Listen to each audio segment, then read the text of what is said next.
Num certo dia, quando eu caminhava sem destino e paz, o Santo Espírito falou-me, encheu meu coração de júbilo e paz transbordante. Então eu percebi que pra sempre eu estaria em suas mãos. Deixe-me agora te dizer, aleluia, vivo nos cuidados seus. Deixe-me agora te dizer, Cristo estendeu sua mão, sim, para mim, e o mal não tem mais poder sim, sobre mim, pois tenho minha vida em suas mãos. Daniel era um bom homem que orava a Deus 3 vezes ao dia, e na oração o anjo do Senhor apareceu e disse a Daniel: deixa agora os teus anseios com o Senhor. Vem, deixe-me agora te dizer, aleluia, vivo nos cuidados seus. Deixe-me agora te dizer,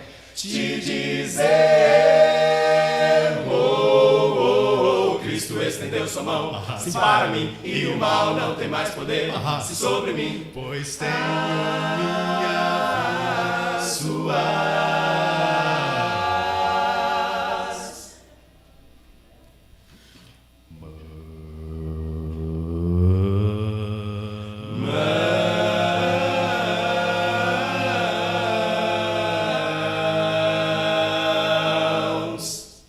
Bem, o Projeto é Resposta é essa primeira temporada da Resposta. Nosso objetivo é termos a cada ano eventos chamados A Resposta. Por que A Resposta? Porque tem perguntas. Você tem pergunta, você tem questionamentos. E eu tenho certeza que você que está nos assistindo também tem vários questionamentos. Você tem muitas perguntas. E eu creio piamente que na palavra de Deus existe a resposta. A palavra de Deus ela é relevante, a palavra de Deus ela é atual e a palavra de Deus é impactante.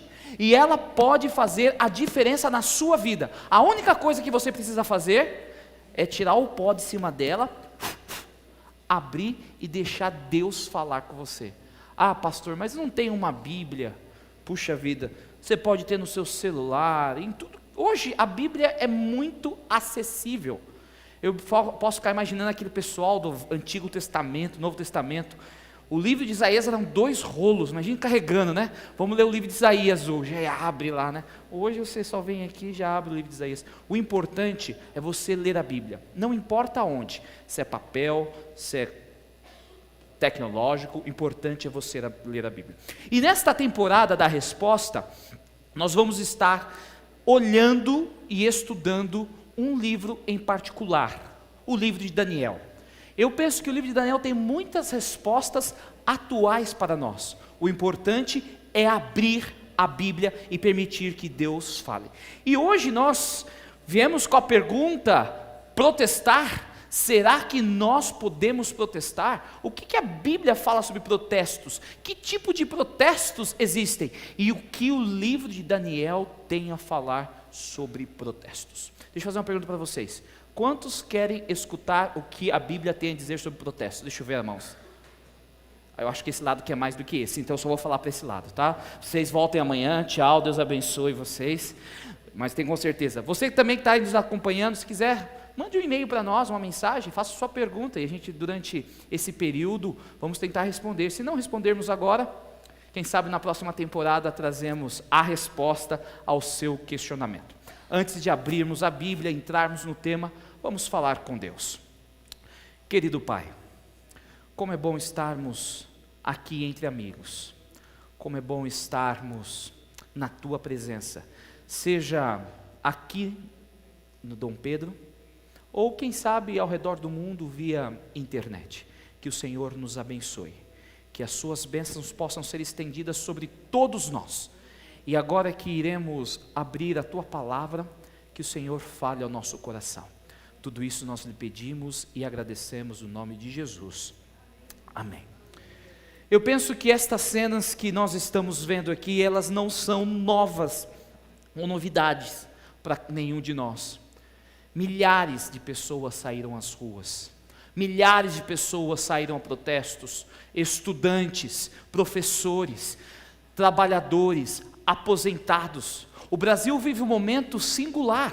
O Brasil vive um momento que se une para protestar, para levantar a bandeira, para questionar, para buscar os seus direitos. E muitos me perguntam: pastor, posso ir ao protesto? Como que eu devo fazer? E sendo sincero, a Bíblia ela não vai contra e ela também não diz que é a favor. O importante é que o protesto sejam por coisas corretas e da maneira correta. Mas o grande tópico do protesto são as injustiças.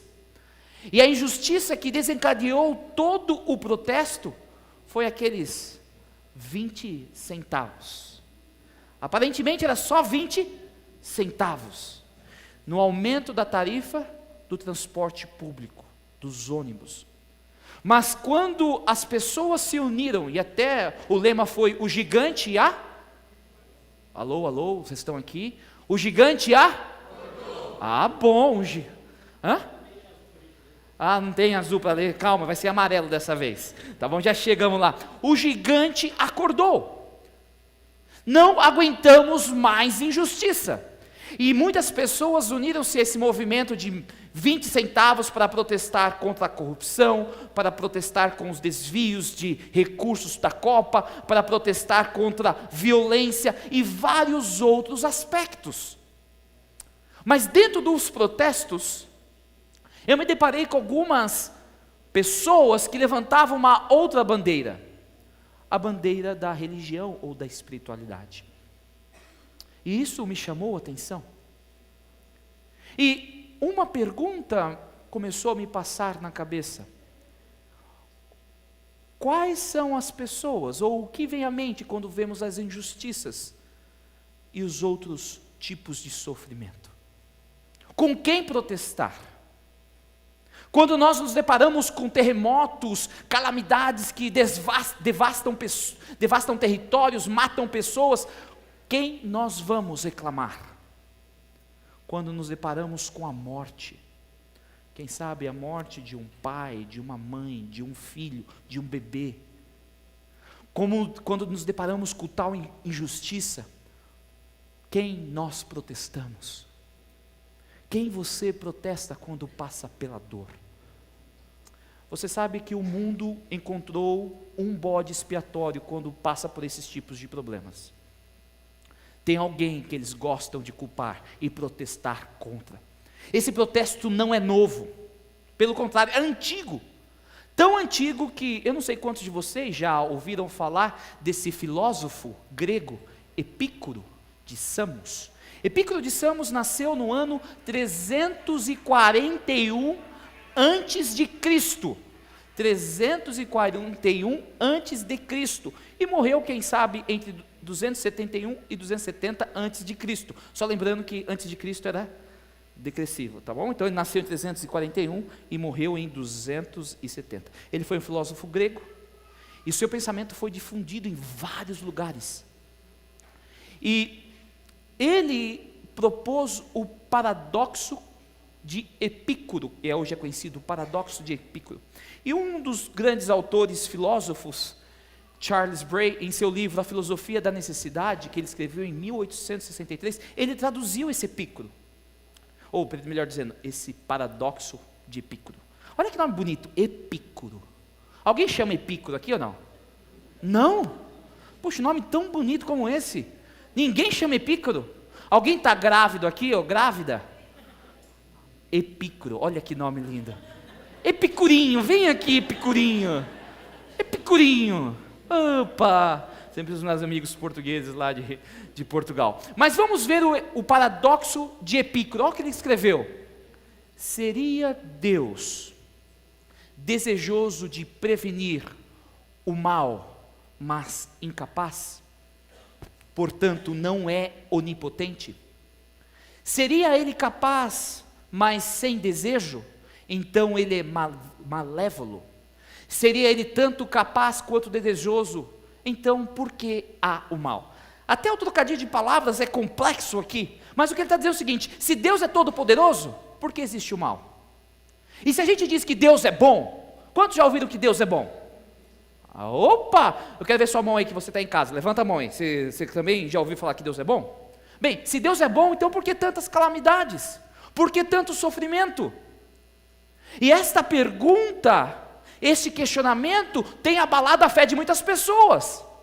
Se Deus é todo poderoso, por que Ele permite o sofrimento?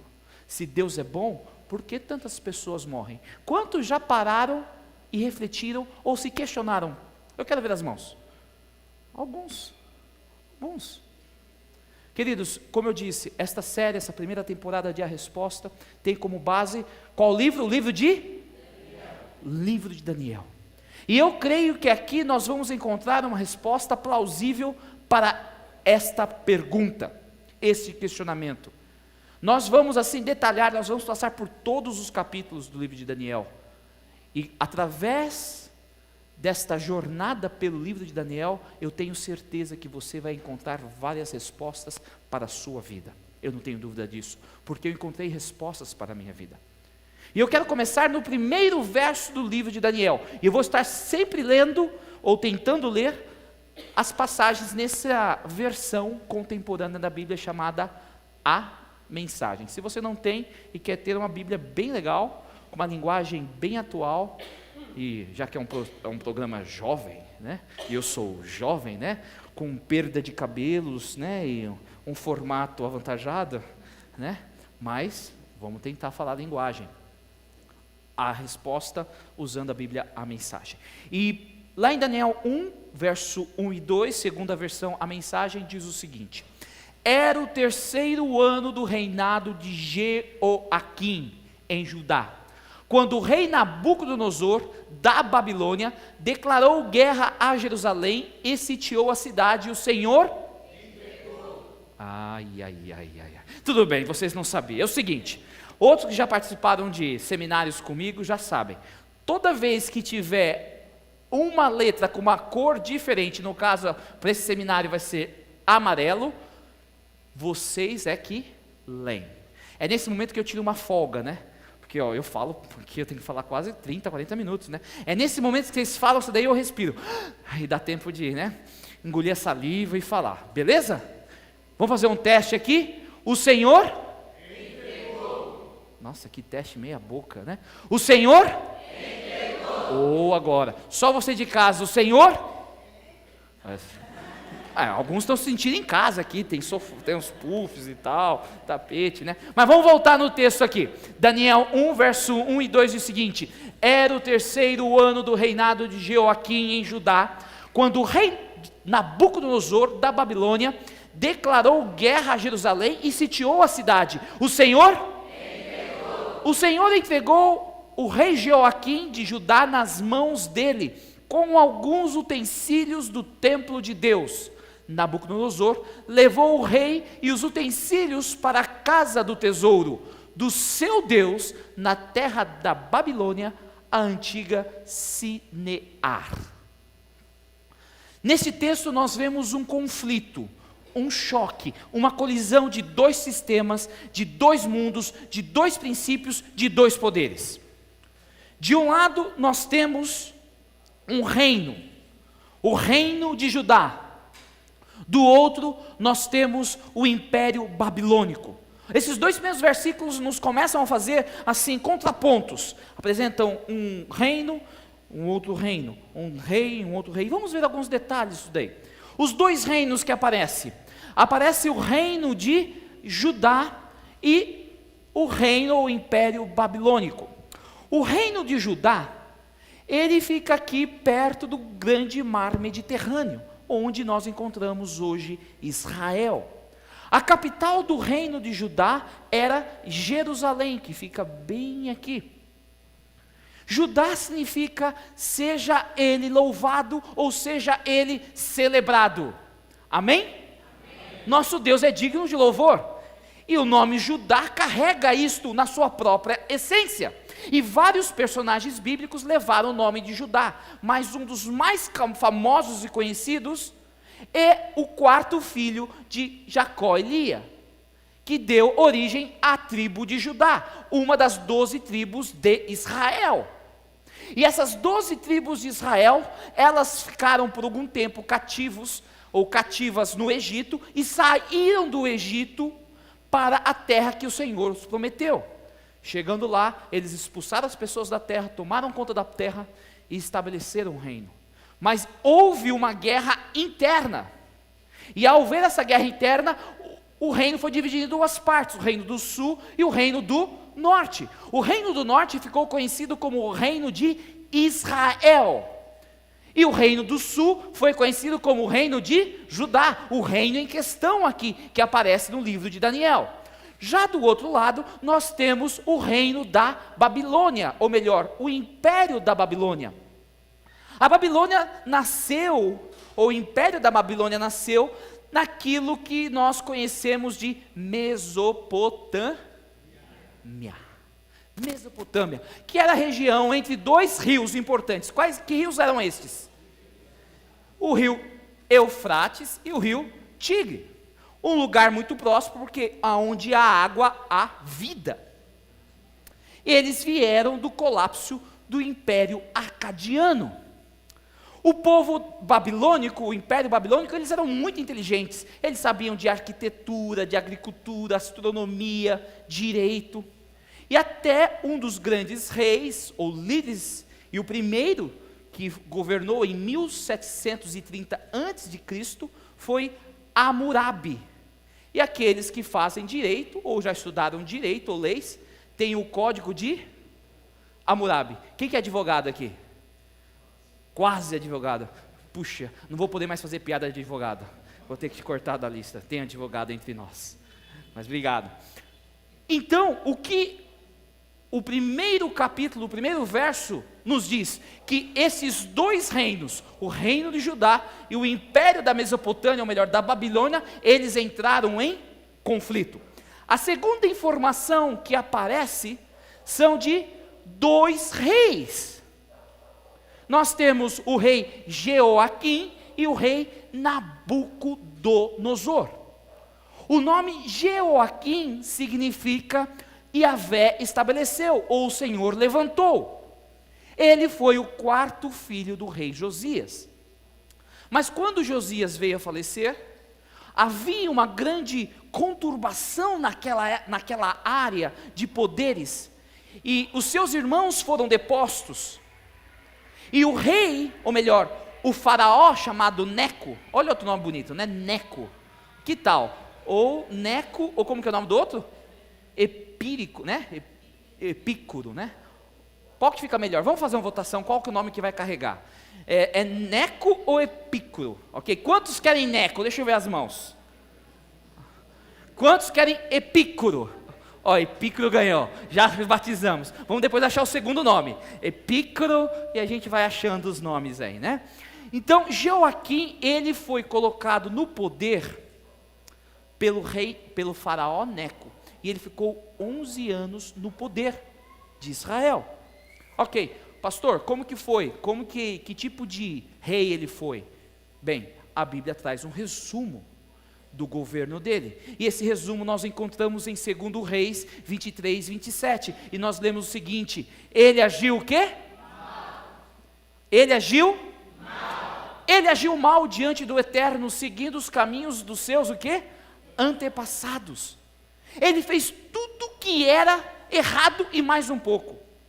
Ele esqueceu de Deus, ele esqueceu do Eterno, ele começou a fazer sacrifícios a outros deuses, ele começou a sacrificar filhos deles, parentes deles, era uma coisa só. Este foi Jeoaquim. Esse texto e vários outros textos da Bíblia apontam que Jeoaquim se esqueceu de Deus. Muito bem, mas nós também temos o rei o quê? Quanto já tinha escutado esse nome? Nabucodonosor. Repita comigo. Nabucodonosor. Só esse lado. Nabucodonosor. Olha, fica até bonito, né? Epícoro Nabucodonosor Neco. Tá montando. Olha a alegria, olha a alegria. Obrigado. Depois não precisa agradecer tanto. Bem, Nabucodonosor, o nome dele significava que o deus Nabu proteja o filho. Nabu era um deus que os babilônicos adoravam. O seu pai foi, olha que nome bonito do pai dele. Vai embora não, olha esse nome aqui. Nabopolazar. Que nome bonito, né? Ô Nabinho, vem aqui, né? Nabopolazar. E ele foi o grande imperador do segundo império babilônico. E Alexandre o Grande. Nabucodonosor, ele era o grande general do seu pai. E ele avançou por muitos lugares. Ele era um rei ímpio que buscava deuses falsos. Não buscava a Deus que criou os céus e a terra. Então até agora nós temos um conflito entre dois reinos, dois reis, mas não para por aí. O texto também cita duas cidades. Cita a cidade de Jerusalém e a cidade de Babilônia. A cidade de Jerusalém, o seu nome tem a ver com paz. Já Babilônia, alguns acreditam que o nome Babilônia surgiu ali da Torre de Babel. Quantos já escutaram falar da Torre de Babel? Torre de Babel foi aquela ideia geniosa dos homens de construir uma grande torre com medo de um próximo dilúvio. Era com medo de dilúvio, vão construir. E ali Deus confundiu as línguas, segundo Gênesis capítulo 10 ali, e 11 e tudo mais, né? E quer dizer portão do céu. Então nós temos esse conflito de duas cidades. Uma cidade chamada Jerusalém e uma cidade chamada o quê? Babilônia. E o último aspecto que aparece no texto que nós lemos, Daniel 1, verso 1 e verso 2. Ali apresenta dois sistemas de adoração. Por quê? Ali diz que Nabucodonosor entrou no templo, pegou os utensílios e levou para dentro do templo, lá da casa do Deus deles. Ele entrou no templo de Jeová. E o Deus principal dos babilônicos, porque os babilônicos tinham muitos deuses, era o Deus Marduk. Mas o que é mais interessante é o seguinte: naquela época, as pessoas acreditavam que quando os povos estavam em conflito, em guerra, numa outra esfera, na esfera espiritual, os deuses também estavam guerreando. Então, o Deus desse povo guerreava com Deus do outro povo. E quem determinava a vitória? Não era as forças aqui na terra. Na crença deles, o Deus que determinava, quem determinava a vitória na batalha era quem? Os deuses. Então, se um povo ganhava, isso quer dizer que o Deus dele havia o quê? Ganho a batalha sobre o outro Deus. E qual que era o costume? O costume é que aqueles que ganharam pegavam as imagens do Deus perdedor e levava para dentro do templo do Deus o quê? Ganhador. Como se fosse um troféu, como se falasse, o seu Deus é fraquinho, o seu Deus é fraquinho, ele perdeu, ele está aprisionado dentro de nós. Esse era o conceito deles. Mas quando eles entraram dentro do templo de Jerusalém, eles não encontraram o quê? Imagem. Porque a lei judaica proibia elaborar imagens de Deus. Então o que eles fizeram? Eles pegaram todos os utensílios e falaram assim: olha, se a gente não achou imagens, vamos levar agora aqui os utensílios. Bem, se você perguntar para a History Channel ou qualquer pessoa que estuda história, ele vai assim: ó, isso daí é simplesmente mais um conflito dos povos antigos entre duas nações, um ganha, outro perde. Isso é comum, isso daí aconteceu tantas vezes, não passa disso. E se Daniel tivesse só relatado essa briga, quem sabe nós poderíamos interpretar dessa maneira. Mas no coração do verso que nós lemos, há uma informação muito importante. E eu quero ler com vocês novamente, Daniel capítulo 1, ali no verso 2. O Senhor fez o quê?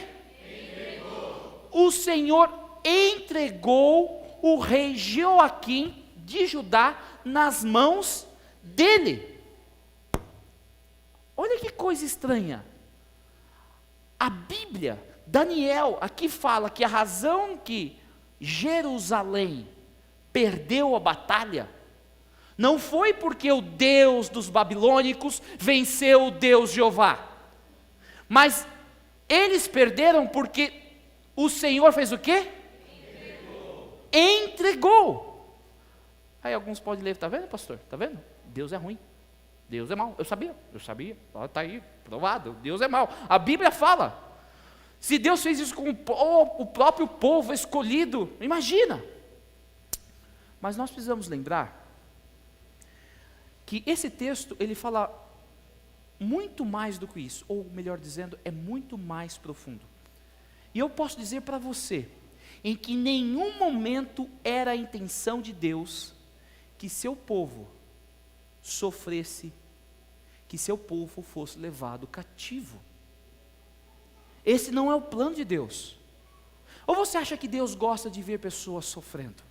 Não! Deus não gosta de ver pessoas sofrendo. Deus gosta de ver pessoas prosperando. Mas nós vemos no caso aqui, que eles sofreram. Por que eles sofreram?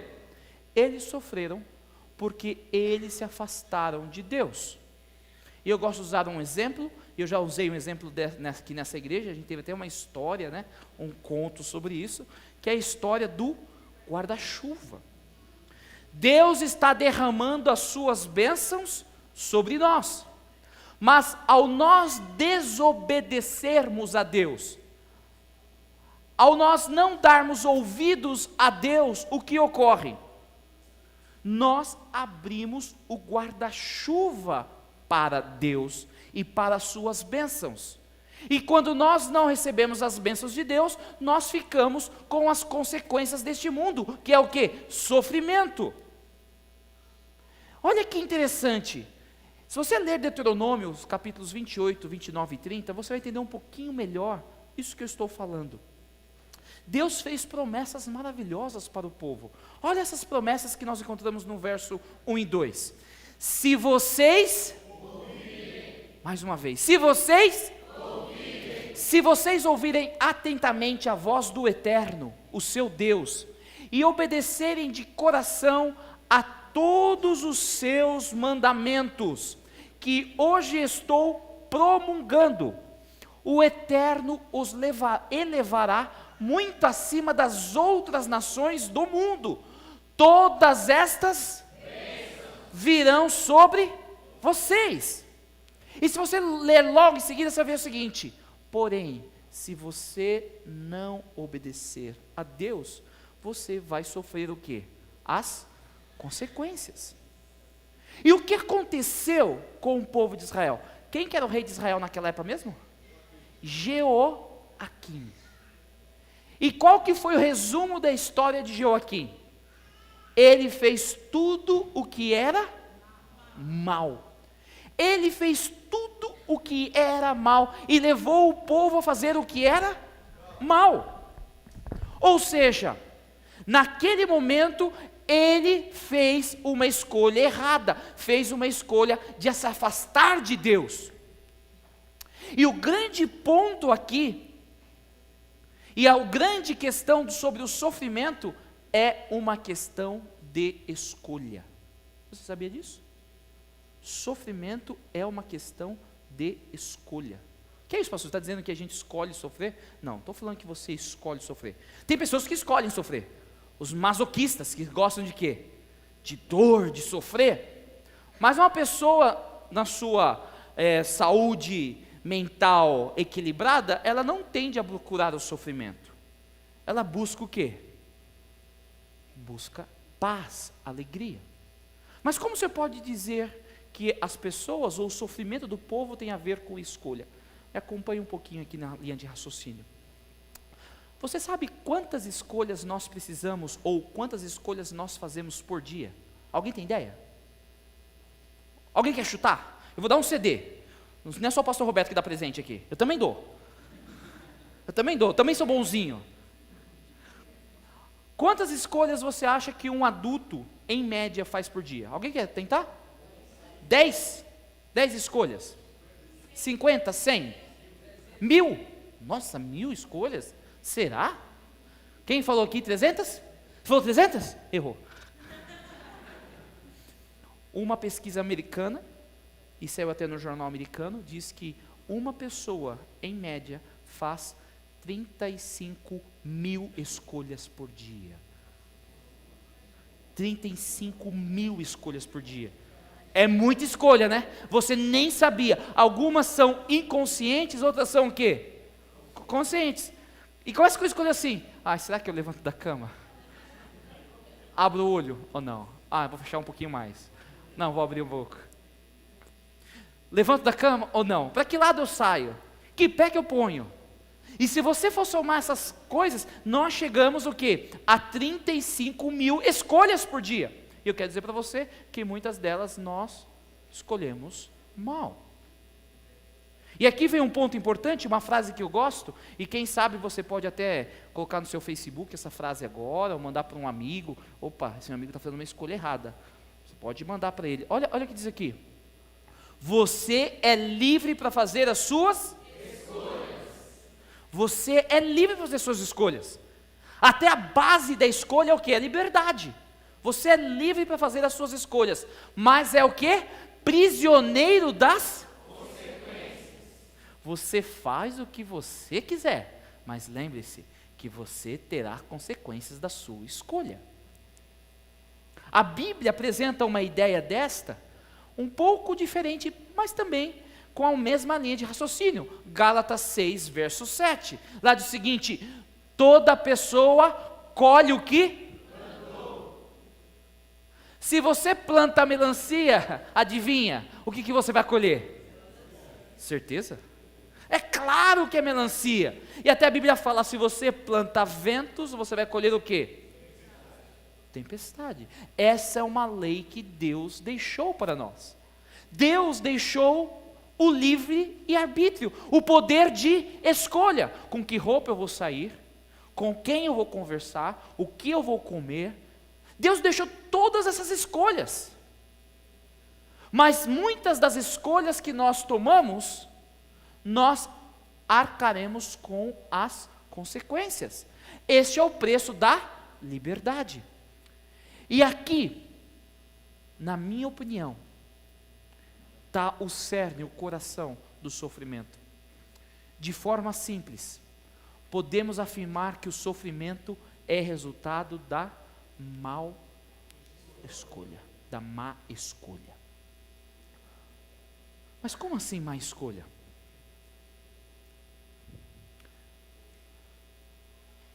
Quando a placa está lá dizendo 60 km por hora, você está andando, está indo para Caraguatatuba, passar esse feriadão, ia passar lá, porque você tem que vir para cá, né? 60, não, obedecer essa placa, eu vou andar do jeito que eu quero aqui, eu vou meter ao pé, 130, 140, aí tem uma placa lá, reduz a velocidade, curva perigosa, o quê? Você vai mandar em mim? Quem manda aqui sou eu sou o dono do meu nariz, né? Olha que coisa linda, sou dono, eu faço o que eu quiser, e continuo na velocidade, aí o carro não consegue fazer a curva, capota e fala, olha que Deus fez comigo. Foi Deus mesmo que fez isso com você? Ou foi a sua escolha errada em desobedecer a lei que levou você a este sofrimento? E não só isto, porque se o sofrimento não é ocasionado pelas más escolhas do nosso dia a dia, o sofrimento é ocasionado pela escolha que Adão e Eva fizeram lá no jardim. Que escolha que eles fizeram? Pelo reino de dor, pelo reino de Satanás. Deus falou: olha, você pode ficar comigo aqui no paraíso, a única coisa que você precisa fazer é me obedecer.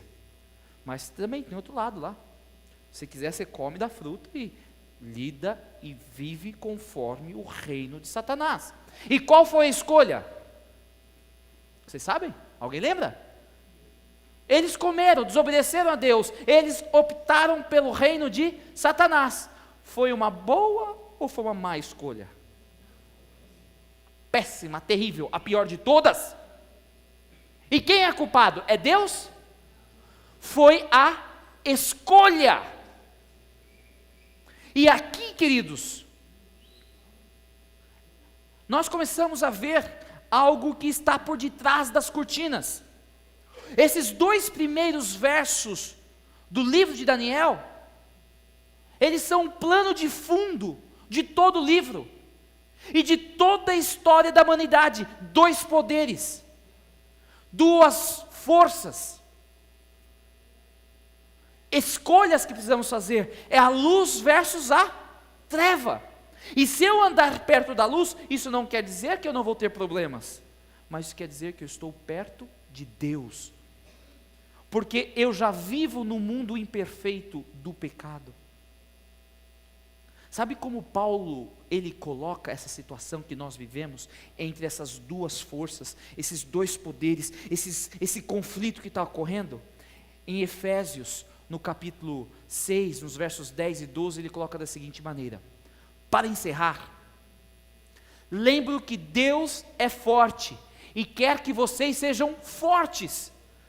Tomem tudo que o Senhor providenciou para vocês, armas eficazes, feitas com o melhor material. Vocês terão de usá-las para sobreviver às emboscadas do diabo. Não se trata de um jogo com amigos no fim de semana, uma diversão esquecida em poucas horas. É um estado de guerra permanente. Estado de guerra permanente, uma luta de vida ou morte contra o diabo e os seus anjos. Eu e você vivemos no meio de um conflito entre as forças de Deus e as forças de Satanás. A princípio, no primeiro instante, o ser humano escolheu pelas forças do mal, e por isso, pela má escolha, é que o homem sofre. Pela má escolha, o homem sofre. Sofre por causa do pecado, e sofre também diariamente quando tomamos escolhas ruins. Com quem conviver, com quem andar, aonde ir. Igual, ontem nós estávamos aqui montando todo este cenário, a estrutura, as câmeras. E quantos acharam bonita a igreja? Deixa eu ver as mãos. Puxa, que legal. Espero que você que está em casa aí também esteja curtindo, né? Aquela mãozinha assim, né? Curtindo a nossa estrutura aqui, que está bem legal. Mas enquanto a gente estava saindo daqui, a gente saiu daqui, eu acho que eu saí daqui por volta de umas 11h30, meia-noite. E quando eu passei ali, eu pensei que estava tendo, um pouco mais aqui atrás da igreja, algum evento ou alguma coisa. Tinha pelo menos umas 300 pessoas, carros parados, e o mais impressionante, só jovens, todos bebendo. E eu não estou aqui tacando pedra, e talvez você estava lá ontem à noite, mas veja, a escolha que estamos fazendo, estar numa hora fora de casa, vivemos numa sociedade perigosa, num ambiente que muitas vezes sempre sai briga e dá problemas. As escolhas que nós estamos fazendo, há um conflito, e por isso que nós sofremos, e é por isso que nós estamos aqui esperando que você faça a escolha certa. Tem uma escritora cristã chamada Ellen White, e eu creio que ela é muito mais do que uma escritora, ela recebeu um dom especial de Deus. Ela escreveu numa das suas cartas, que está registrada em Recebereis o Poder, na página 367, a seguinte frase, pensamento: um combate prossegue continuamente entre as forças para o bem e as forças para o mal, entre os anjos de Deus e os anjos caídos. Somos atacados pela frente e por trás, à direita e à esquerda. O conflito por que estamos passando é o último que teremos neste mundo. Achamo-nos no meio dele. 2 partidos estão lutando pela supremacia. Nesse conflito não nos é possível ficar o quê?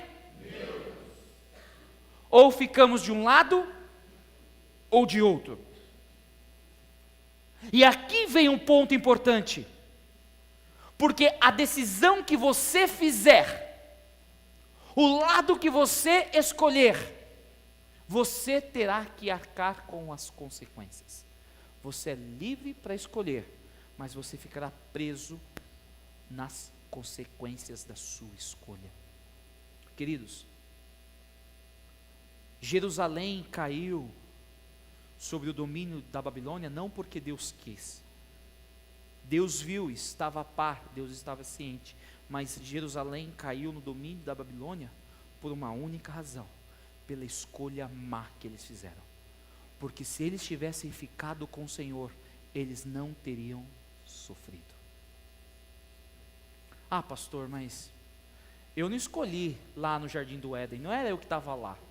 Esse negócio de Adão e Eva escolheu por mim, porque eu sofro, ele escolhe e eu sofro. E eu concordo com o que você está falando, mas eu quero dizer que quem sabe você não escolheu entrar nessa furada, porque o mundo que a gente vive é uma furada, é verdade ou não é? Mas você não é obrigado a ficar nessa furada. Você não é obrigado, porque a escolha que você fizer hoje vai determinar aonde você passará a eternidade. Olha que coisa importante, a escolha que você faz hoje, e vou um pouquinho mais além, a escolha que você faz agora, vai determinar aonde você passará a eternidade. Você vai colher aquilo que você plantar. E a pergunta que eu faço é: que escolha você está fazendo? Que decisão você está tomando? Você que está nos assistindo em casa, quem sabe viu aí uma mensagem no Facebook, ou uma mensagem no celular de algum dos amigos nossos que estão aqui dentro, e sintonizou aí a resposta, e está assistindo esse programa, e está pensando e escutando tudo isso. Quer dizer para você que a sua escolha, as decisões que você está tomando agora, elas determinarão o seu futuro. Por isso, o pedido de Deus, e se você for lá na Bíblia, em Deuteronômio capítulo 30, você vai ver, Deus falando assim: eu proponho a vida e a morte para você. Se você escolher o meu lado, você vai viver. Se você escolher o lado de Satanás, você vai morrer. Eu proponho a vocês a vida e a morte, mas o meu desejo, diz Deus, o meu desejo para você é que você escolha a vida. Que escolha você está fazendo? Acho que todos nós já ouvimos falar deste que foi presidente dos Estados Unidos, Ronald Reagan. Ele conta que quando ele era garotinho, a tia dele levou até um sapateiro, e naquela época não só existiam os alfaiates que faziam as roupas, mas os sapateiros que faziam os sapatos personalizados. Olha que coisa fina, chique, né? Esse aqui foi personalizado, né? Eu pedi, dá um 42 aí, ele pegou a caixa do 42 e me deu, né? E ele falou que a tia dele levou ele lá no sapateiro, e o sapateiro perguntou: você quer um sapato bico arredondado ou bico quadrado? Eu não sei. Tá bom, você decide e depois me fala. Eu já peguei as medidas. Aí ele estava andando na rua e viu o sapateiro. O sapateiro: e aí? Você já decidiu? Você vai querer o bico quadrado ou arredondado para o seu sapato? Aí ele falou: não sei, não sei. Aí o sapateiro falou: faz o seguinte, na próxima semana passa lá na sapataria para pegar o seu sapato. Aí ele chegou lá.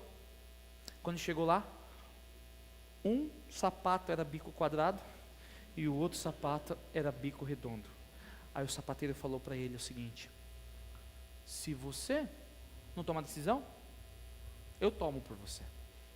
E Ronald Reagan, ele escreveu e falou muitas vezes sobre isso, e ele disse o seguinte: se você não tomar as suas próprias decisões, alguém tomará por...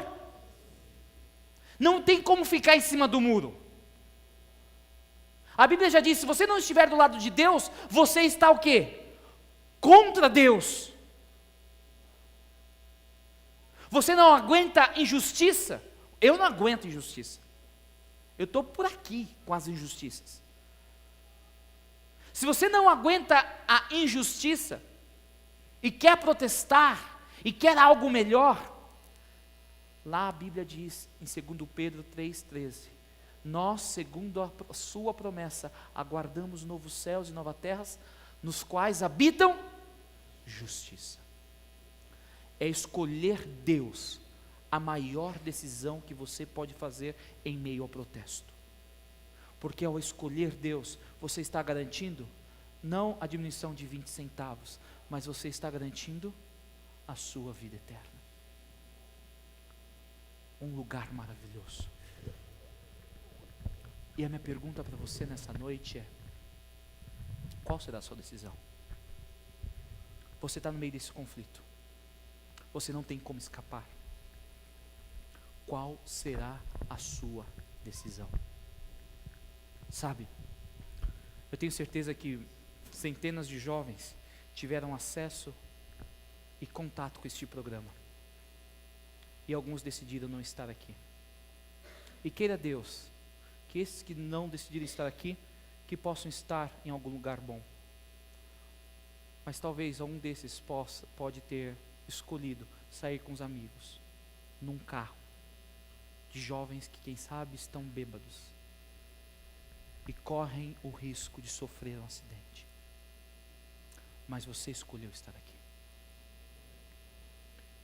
E a minha oração é que você possa continuar. Nós estamos começando uma jornada em busca de respostas. E a primeira resposta que eu quero lhe dar é: Deus te ama. Deus quer o melhor para você. Ele não quer que você sofra. Ele quer abrir as portas para você. Ele quer te dar uma nova perspectiva, uma nova vida. Tudo depende da escolha que você está fazendo agora. Qual vai ser a sua escolha? Quero convidar o pastor Roberto. O pastor Roberto vai cantar uma música que fala sobre escolhas e decisões. E a minha pergunta para você é: diante da mensagem de hoje, de que lado você quer ficar?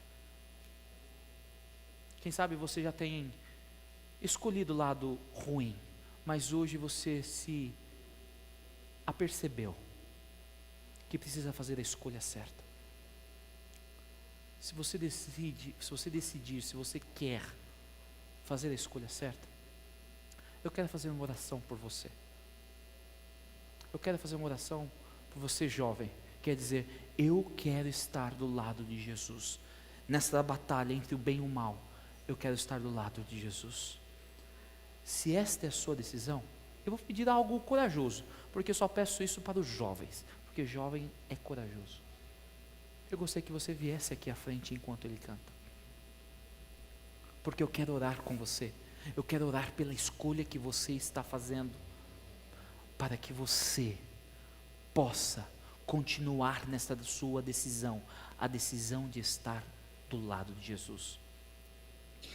Se você quer pronunciar, dizer para todo mundo: eu quero estar do lado de Jesus, enquanto o pastor Roberto canta, vem aqui bem pertinho da gente, porque a gente quer orar por você, confirmar a sua escolha, confirmar a sua decisão.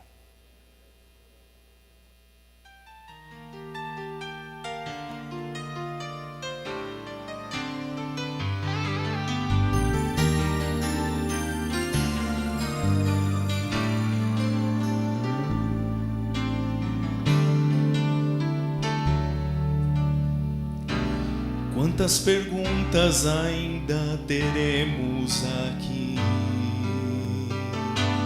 Quantas escolhas para fazer? Tantos caminhos errados podemos seguir. É fácil errar outra vez. Eu sempre fui fui livre pra fazer o que eu quis, pois Deus me deixou escolher. Pude aceitar o convite que o mundo me fez, mas quero prometer, meu coração vou entregar, irei aonde Deus mandar, do seu amor irei cantar, serei somente seu aqui.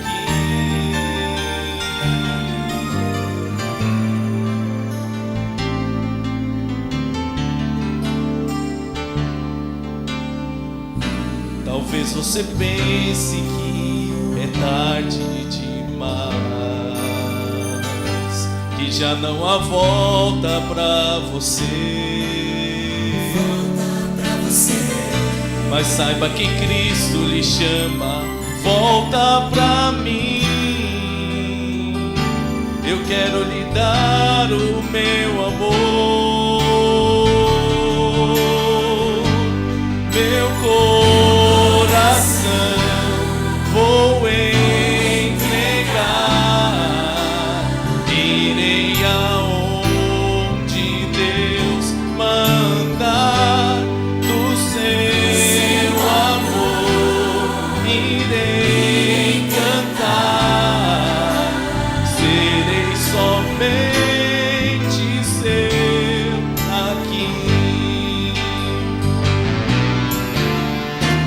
Vou sentir brilhar a luz do amor ao seguir o que Deus falar.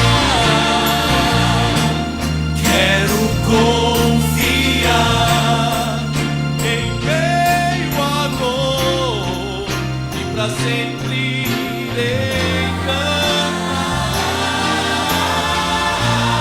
meu coração vou entregar, irei aonde Deus mandar, do seu amor irei cantar, serei somente seu aqui.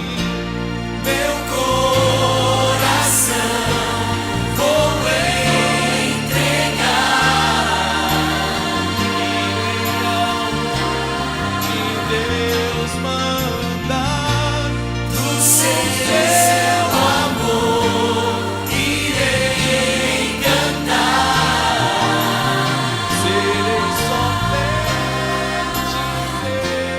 seu aqui.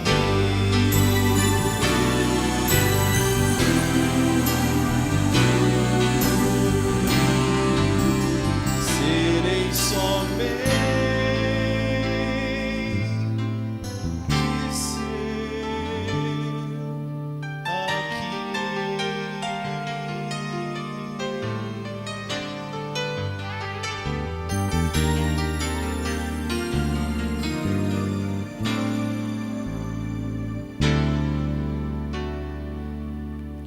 Pode chegar mais pertinho aqui, não fica com medo da câmera não. Quero fazer essa oração por vocês. Olha que coisa linda.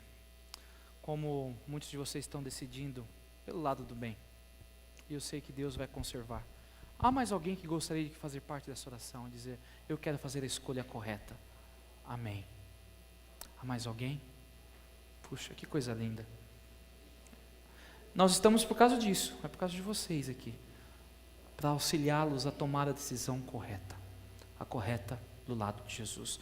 Você que está nos assistindo também, aonde você estiver, não sei se aqui em São José dos Campos ou qualquer lugar do mundo, tome a decisão. Tome a decisão agora por Cristo Jesus, faça a escolha correta. Neste momento nós vamos inclinar a nossa cabeça e vamos fazer uma oração. Pai, nós lhe somos agradecidos porque o Senhor nos abençoa, o Senhor nos ama. Percebemos que o sofrimento, ele é ocasionado porque estamos num grande conflito. E nesse grande conflito, nós nos posicionamos do lado errado. E por esta razão, pagamos o preço da escolha errada. Mas nós não queremos continuar da maneira que nós estamos. Nós queremos ter a oportunidade de vivermos na justiça, termos a oportunidade de estarmos contigo, de sermos felizes. Por isso, Senhor, aceita a decisão de cada um dos nossos queridos jovens, seja aqui na igreja Dom Pedro II ou na casa daqueles que estão nos acompanhando via internet. Que o Senhor possa abençoá-los, que o Senhor possa envolvê-los e que muito em breve eles possam estar contigo no paraíso. Mas enquanto esse dia não chega, que o Senhor possa enviar anjos para proteger estes jovens, que o Senhor possa enviar anjos para que o inimigo não tenha poder e para que eles possam ser vitoriosos nesta batalha, nesta guerra permanente que nós vivemos. Senhor, nos leve em segurança, para que amanhã possamos voltar e aprender um pouquinho mais das respostas que o Senhor tem para nos conceder, para nos dar, através da Bíblia e em especial do livro de Daniel. Tudo isso nós lhe pedimos e agradecemos em nome de Jesus. Amém.